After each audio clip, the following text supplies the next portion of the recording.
Good morning आप सभी को। क्लास 12th, क्योंकि हमने क्लास 12 में पिछले जो टॉपिक पढ़ा था ना वो बुलियन अलजेब्रा पढ़ रहे थे, आपको याद होगा। और इस बुलियन अलजेब्रा में आप सभी लोगों के लिए मैं वीडियो इसलिए बना रहा हूँ क्योंकि बहुत लोग ऐसे थे जो अब्सेंट कर गए थे क्लास, तो उन क्लास को अब्सेंट की भरपाई करने के लिए ताकि क्लास को हम रेगुलर बेसिस पे चलाया जा सके, इसीलिए आप सभी के लिए ये वीडियो प्रॉपर बना रहे हैं। इस वीडियो के तहत हम आपको ये जानकारी देंगे कि किस तरीके से आप बुलियन अलजेब्रा के जस्ट बाद की जो टॉपिक आपका छूट गया था, चाहे वो छुट्टी आपने मनाई थी है ना, उसके वजह से छूटा हुआ था, तो उन पोर्शन को आप कैसे क्लियर कर पाएंगे, है ना। तो आइए स्टार्ट करते हैं। बुलियन अलजेब्रा में कौन कौन से टॉपिक आपके छूट गए थे। आपको जो नोट्स जो करने हैं ना, जो नोट्स अपने सहपाठी लोग से ले लीजिए, किसी भी क्लासमेट से ले लीजिएगा और नोट्स को आराम से देख लीजिएगा। मैं जो टॉपिक है, मोटे मोटे टॉपिक्स हैं, उनको मैं बस समझाने का प्रयास कर रहा हूँ यहाँ पे, ठीक है।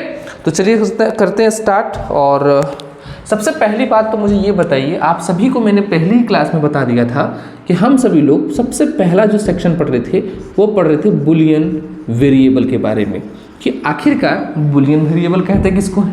तो बुलियन वेरिएबल कहने का मतलब ये होता था, बुलियन का मतलब होता था 2 और वेरिएबल का कहने का मतलब कोई भी चर संख्या, यानी जैसे ये x, y, z, ये सारे बुलियन वेरिएबल है जो बुलियन कांस्टेंट को रखने का काम करेंगे। अब बुलियन कांस्टेंट क्या है, तो हमने दूसरा सेक्शन पढ़ा था, बुलियन कांस्टेंट के बारे में पढ़ लिया था।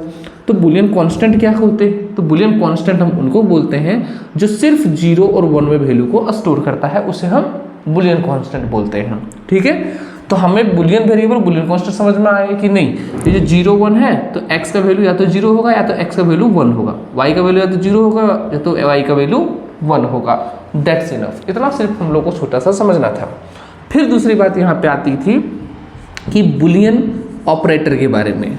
हालांकि बहुत सारे बच्चों ने इस बुलियन ऑपरेटर को समझा भी था, लेकिन कुछ सेगमेंट में हमें इसी सेगमेंट पे ज़्यादा काम करना है, बुलियन ऑपरेटर के बारे में, ठीक है। तो बुलियन ऑपरेटर को भी समझना स्टार्ट करते हैं कि हालांकि ये है क्या, उसके बाद हम लोग आगे की टॉपिक को भी देखने वाले हैं। तो देखिए यहीं से हम लोग टॉपिक स्टार्ट कर रहे हैं। आपकी कॉपी में ऑलरेडी ये है, अगर नहीं फिर भी समझ में आए तो आप क्लास के अंदर ना पूछ सकते हैं फिर से। चलिए बुलियन ऑपरेटर देखो, बुलियन ऑपरेटर, बुलियन ऑपरेटर कहने का मतलब ये हुआ कि बुलियन के जो सीगमेंट्स हैं, बुलियन में जितने भी तरह के जो चीज़ें यूज होंगी, जैसे x, y, x हो गया बुलियन वेरिएबल, y हो गया बुलियन वेरिएबल। अगर इन दोनों के बीच में, इन दोनों को किसी तरह से एक एक्सप्रेशन बनाना है, एक संयोज करना है, यानी दोनों को जोड़ना है आपस में, तो हम जोड़ने के लिए बीच में प्लस देते हैं। मान लीजिए इन दोनों को आपस में गुना करना है तो इसके लिए यहाँ पे इनटू देते हैं, है ना। तो ये जो बीच वाला जो सेगमेंट उपयोग में लिया जा रहा है, इसी को नाम है बुलियन ऑपरेटर, ठीक है। क्योंकि देखिए बुलियन ऑपरेटर का मतलब ये है कि वो दोनों को ऑपरेट करेगा, है ना। तो एक बात ध्यान रखना है आपके पास कि बुलियन ऑपरेटर कितने प्रकार के हैं। तो बुलियन ऑपरेटर हमारे पास 3 प्रकार के होते हैं। सबसे पहला एंड ऑपरेटर, एंड का मतलब हो गया गुना, ठीक, जो यहाँ पे मल्टीप्लिकेशन करेंगे। दूसरा हमारे पास है और ऑपरेटर, यानी हो गया प्लस, ठीक। और तीसरा हमारे पास है नॉट ऑपरेटर, यानी हो गया हम लोग लगाएंगे रैकरिंग या तो ऊपर में इस तरीके का इन्वर्टेड कॉमा, ओके। तो ये हमारे 3 तरह के अलग अलग ऑपरेटर्स होते हैं, बस इतना खाली आपको ध्यान में रखना है। अब इस पे सवाल कैसे आते हैं बस मैं वो बता रहा हूँ। देखो मैं यहाँ पे डिटेल में ज़्यादा नहीं जा रहा हूँ, है ना। डिटेल में इसलिए नहीं क्योंकि वीडियो भी लंबी हो जाएगी, फिर दिक्कत होगा आप लोगों को, है ना। तो इसके लिए हम लोग एकदम शॉर्ट में चल रहे हैं, है ना। सारा नोट्स में लिखा गया है क्या है क्या नहीं है, किस तरीके से आप लोग, है ना। अब मैं इसी के जस्ट बाद के टॉपिक को चलता हूँ, जिस टॉपिक का नाम है ट्रूथ टेबल। एक टॉपिक एक हमारा रिजॉल्व हो गया। अब हम लोग बात करते हैं truth table. Very very important topic truth table. शायद आप लोगों ने इसकी हेडिंग भी बना रखी थी, है ना। ट्रूथ टेबल कैसे बनाते हैं, ट्रूथ टेबल वही आज के क्लास में हम देखना चाहते हैं कि व्हाट इज ट्रूथ टेबल होता क्या है।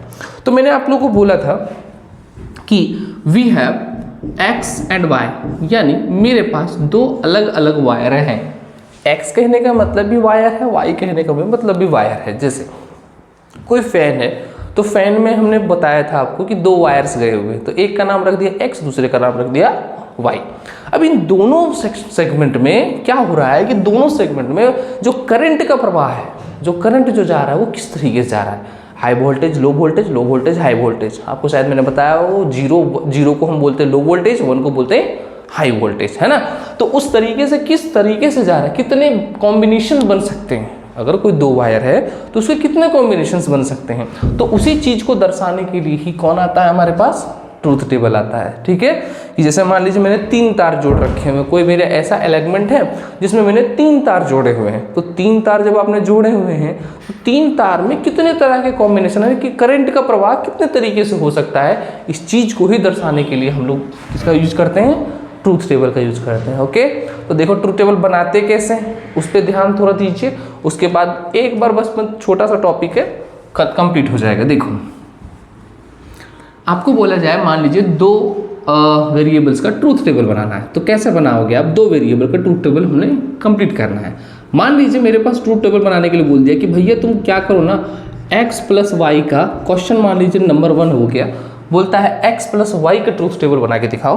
कैसे बनाएंगे आप इसको, तो x ले लेंगे, ओके, y ले लेंगे, ठीक, टोटल देखना है हमें वेरिएबल कितने हैं, तो 2 वेरिएबल हैं, x ले लिया, दूसरा y ले लिया, और x और y लेने के बाद इस तरह के बीच में एक डंडी खींच दें, कुछ इस तरीके।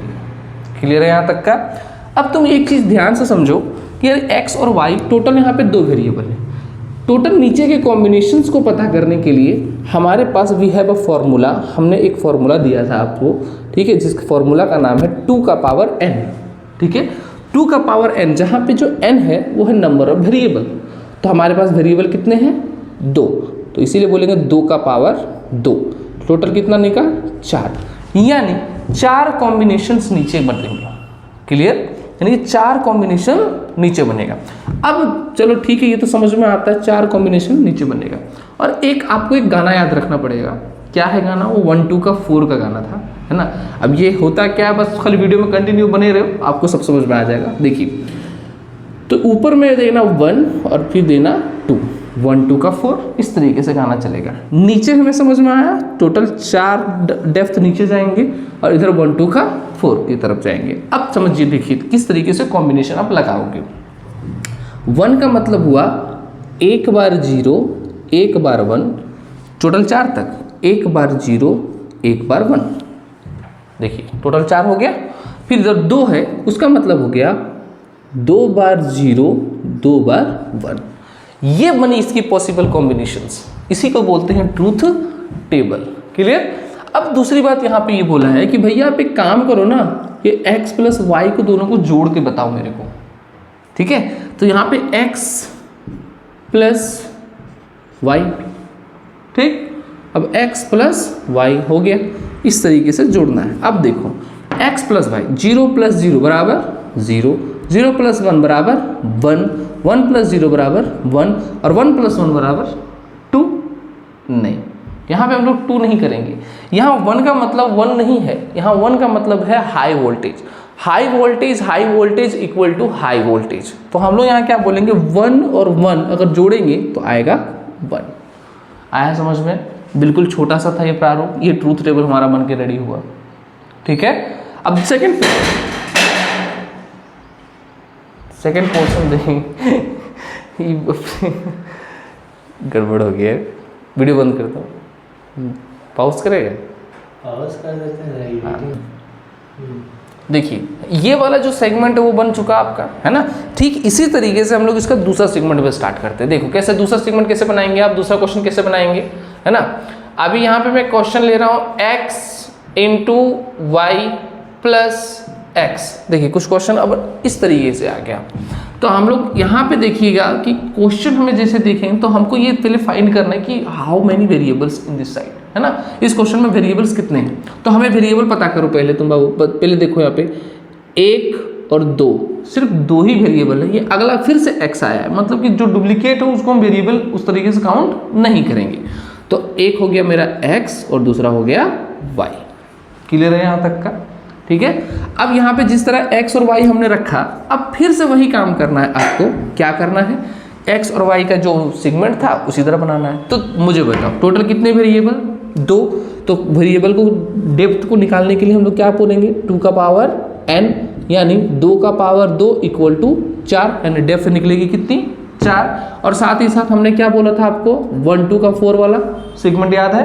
अब यहाँ पे 1 जैसे है तो यहाँ पे 1 में क्या करना है आपको, सो समझिए 0 1 0 1, यानी एक बार, इसका मतलब ये है एक बार 0 एक बार 1 एक बार 0 एक बार 1, 4 डेप्थ तक तो 4 डेप्थ तक, ठीक है। फिर यहाँ पे 2 है तो यहाँ पे क्या करेंगे 2 बार 0 2 बार 1, क्लियर है। ये कंसेप्ट हमारा समझ में आना चाहिए आपको, ये अगर समझ में आएगा इसके बाद ये क्वेश्चन बन जाएगा। अब तुम देखो जरा, यहाँ पे पहले बात में इसने बोल रखा है कि भैया तुम एक काम करो, तुम यार x और y को दोनों को पहले मल्टीप्लाई कर दो, तो हम भी यही काम करेंगे x गुना y, कोई दिक्कत नहीं।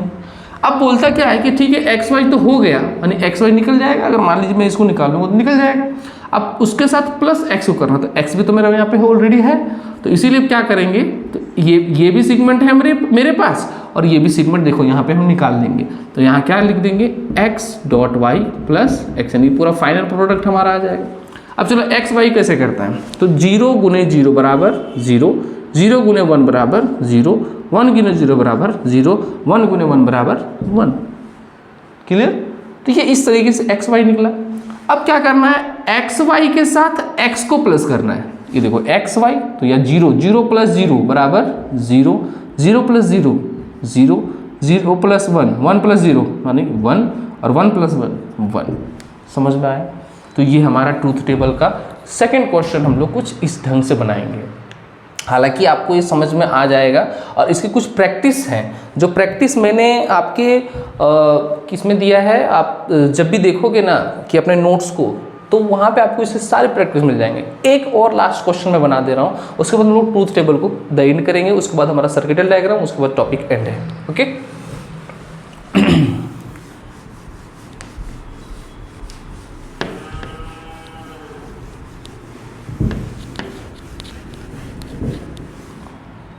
चलिए सेकेंड क्वेश्चन हमारा आता है कुछ इस ढंग का, x dot Y plus X not.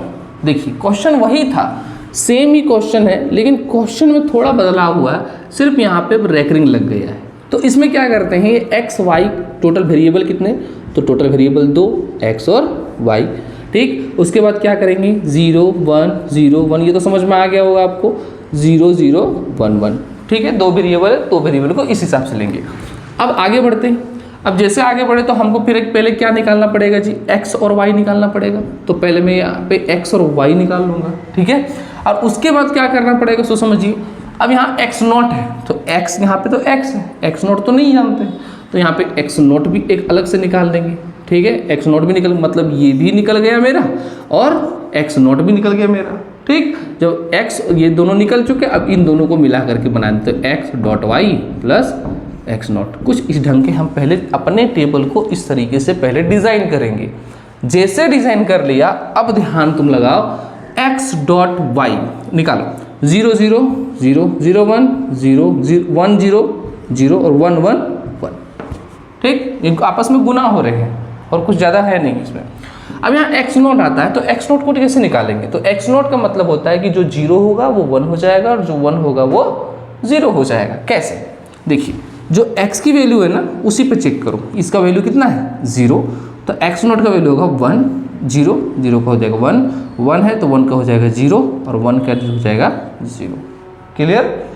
उसके बाद इन दोनों को जोड़ना है, तो किसको किसको जोड़ना है, तो एक्स वाई को और यहाँ पे एक्स बेस को, ठीक। दोनों को जोड़िए, तो कैसे जुड़ेगा, 1 और ये 1, फिर 1 0 1, ये हमारा एकदम कंप्लीट हो गया इस वाले ट्रूथ टेबल के हिसाब से, है ना। तो चलिए लास्ट तीसरा वेरिएबल का देख लेते हैं कि अगर 3 वेरिएबल हमारे पास हो तो अपन लोग कैसे उसे बनाएंगे क्वेश्चंस को। तो 3 वेरिएबल का क्वेश्चन मैं देता हूँ अब अगर आपको, x डॉट वाई प्लस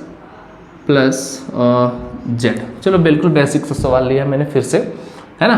तो टोटल यहाँ पे 3 वेरिएबल मुझे दिख रहे हैं, एक है x, दूसरा है y और तीसरा है z। जब हम इस 3 तरह के सवाल, 3 वेरिएबल के सवाल को लेते हैं, तो हमें हमारे बनाने की क्या अप्रोच हुई। देखो मैंने सबसे पहले बोला जितने वेरिएबल उसके हिसाब से आप 2 का पावर n का फॉर्मूला फिट करो। तो 2 का पावर n मतलब कि 2 का पावर कितना हो गया 3 बराबर कितना हुआ 8, यानी ये 8 डेप्थ नीचे तक जाएगा। ठीक, उसके साथ ही साथ हमने आपको बोला था कि 1 2 का 4 हमेशा इधर राइट साइड से स्टार्ट करें, 1 2 का 4 इस तरीके से मैंने बोला था आपको याद रखने के लिए। और आपको जब भी क्वेश्चन पूछा जाता है ना वो 3 वेरिएबल्स में मोस्ट पूछा जाता है ना। अब देखिए 1 2 का 4 कहने का मतलब क्या हुआ कि एक बार 0 एक बार 1 एक बार 0 एक बार 1 एक बार 0 एक बार 1, कब तक, ये पूरे 8 सीरीज तक, यानी 8 डेप्थ नीचे तक। तो मैंने वही काम किया है यहाँ पे, है ना। अब यहाँ पे क्या करना है 2 है, तो 2 का मतलब क्या हुआ 2 बार 0 2 बार 1 2 बार 0 2 बार 1, कुछ इस ढंग से, है ना। अब फिर इसमें क्या काम कर दिया मैंने 1 2 3 4 बार 0 और यहाँ पे 4 बार 1, कुछ इस ढंग से यहाँ पे इसका ये डायग्राम ये बनेगा। पहले जैसे ये बना उसके बाद अपन को क्या करना है, इनको निकालना है। तो निकालेंगे कैसे भाई साहब, आप x डॉट वाई पहले निकाल लेंगे, यानी दोनों के बीच में इक्वल, मैंने इस टर्म को मैंने पहले निकाला। z तो ऑलरेडी है मेरे पास तो मुझे कोई दिक्कत है नहीं, यानी अगला जो पोर्शन में निकाल दूंगा x dot Y plus Z, कहानी खत्म, ये बन जाएगा। कैसे, x इंटू वाई, तो कैसे निकालेंगे x इंटू वाई, x और y को गुना करना है। तो देखो मान लो सिंपल समझो 1 2 3 4, ये चारों पर 0 0 है। अगर ये 0 0 किसी भी संख्या से अगर कहीं यहाँ पे होगा तो क्या होगा 0 ही होगा।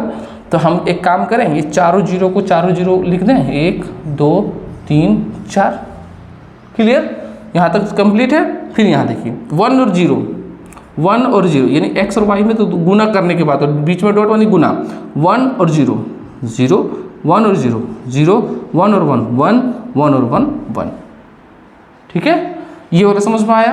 अब x और y, जैसे कि x और y था और ये z था, तो इन दोनों के बीच में देखिए, तो यहाँ पे क्या होगा 0, यहाँ पे क्या हो जाएगा 1 0, यहाँ पे क्या हो जाएगा 1 0 1 1 1, ये इसका क्वेश्चन बनेगा। अब जितने भी सवाल हैं आप अपने कॉपी में देखते रहें और बनाते रहें। अगर सवाल में किसी तरह का कोई त्रुटि आता है तो आकर के आप पूछ सकते हैं, है ना। चलिए अब हम लोग नेक्स्ट टॉपिक स्टार्ट करेंगे जिसका नाम हम लोग सर्किटल डायग्राम है ना। सर्किटल डायग्राम के लिए नेक्स्ट टॉपिक स्टार्ट करेंगे। कितना वीडियो कितना लंबा हुआ, 17 मिनट, बहुत हो गया लंबा नहीं, ये इतना ना अलग से बना दिया। इसको छोड़ दो, इतने पे ही करो, बंद करो, बहुत लंबा हो गया, काटना पड़ेगा बीच बीच में, है।